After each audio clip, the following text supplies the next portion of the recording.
नाज़रीन, आज हम आपको मोटापा बढ़ाने के लिए कुछ चीज़ें बताएँगे कि आप किस तरह से मोटे हो सकते हैं, अपने जो पतलापन है उसको कैसे कम कर सकते हैं।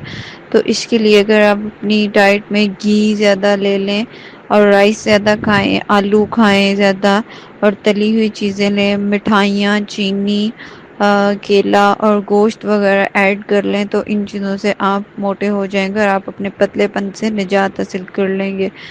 तो जी नाज़रीन, अपनी सेहत को फिट करने के लिए, अपने आप को अच्छा और हेल्दी रखने के लिए, खुद को खूबसूरत बनाने के लिए हम आपके लिए नए-नए टिप्स लेकर आते रहते हैं। तो ऐसे ही मज़ीद अच्छे-अच्छे टिप्स के लिए हमारा चैनल सब्सक्राइब करना मत भूला करें। शुक्रिया।